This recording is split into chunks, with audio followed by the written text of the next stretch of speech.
All right, time now for On the Radar. We're back with Paul Harris, portfolio manager at Harris Douglas Asset Management. And first up is FirstService Corp. Why do you like that right now? Well, FirstService is it kind of falls into a real estate thing, but it's much more of a, they manage properties as opposed to building properties and stuff like that. And they also have a franchise business like California Closets, Paul Davis.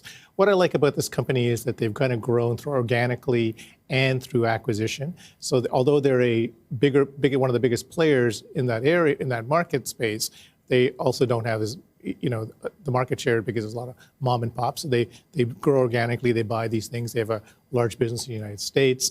It's a really great kind of business that chugs along really well. There's also a kind of what I like about it is that when you sign contracts, you don't sign it for a year. You tend to do it over a period of time. So there's a really nice kind of annuity to that business if they do a good job. And then there's an inflation implied increases in pricing. So to me, it's a great story. It's always been a very expensive stock, but I think at these levels, it's worth buying. They continue to grow very nicely. And you have these kind of hiccups in the company occasionally, and then sort of that's a good time to buy it. So I think this is a good time to be buying the company. Has it been around a while, too? Oh, it's been around for a long, long time. It was started by Jay Hennick. It was his summer job to clean pools, I think, and that's how he started the business. And so Jay is still is the chair, I believe, but he runs another company called Colliers. And it's Scott Patterson has been there forever. So it's a company been around for many, many years. It's a great business. Any potential headwinds?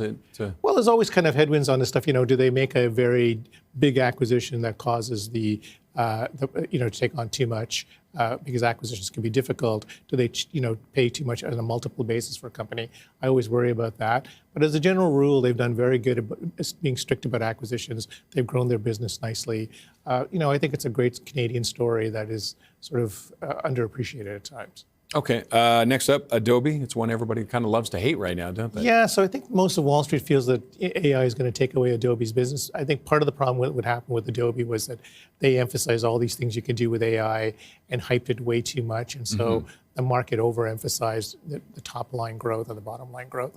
But here's a company that's gone from $3 billion to $6 billion over the last 8 or 9 years. They continue to grow their top line by about 10%.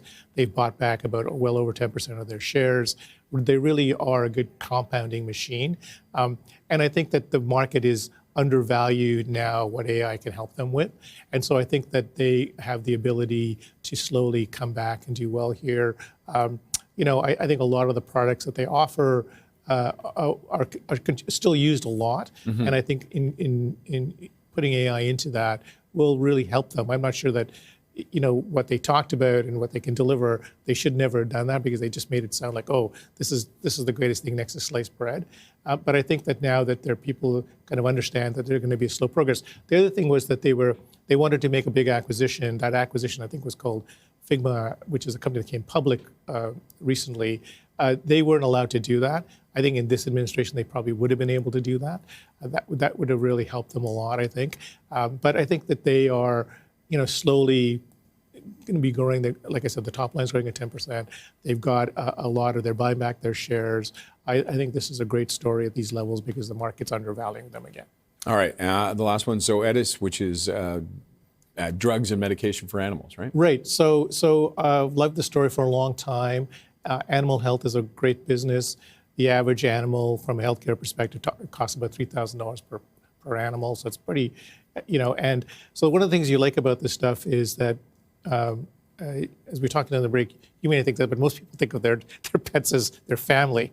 And they're our family. Yeah, of course they're family. And they're going to keep on doing whatever. And it's difficult decisions. Yes. Right? So you try to keep them alive a lot longer than, you do keep them alive. And it gets more and more expensive. There is insurance, but a lot of people don't take insurance out on it. That's the first thing.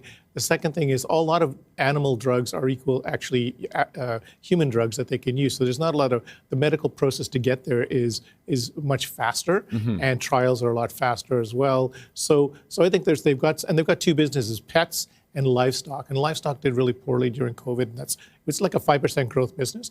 But as people get wealthier, they tend to eat more protein. So that's a business that will continue to grow nicely. And the pet business, it took off during COVID, but sort of coming back to reality. The stock is, I think has some great pipeline of products coming through. So I think owning it here makes a lot of sense. And with the livestock side, no concerns about more like the increasing in vegetarianism, reducing meat consumption? Yeah, actually, I think what it's shown is that in developing countries, or emerging market countries, as they get wealthier, they tend to eat far more protein, right? So they tend to eat more animal stuff, this thing. So I think that, it's never going to be a business that grows at 20% or 15%, but it plugs away at 5%, which is a great business. But it collapsed during COVID, right? But now I think it's starting to grow again, and you're seeing a good growth there.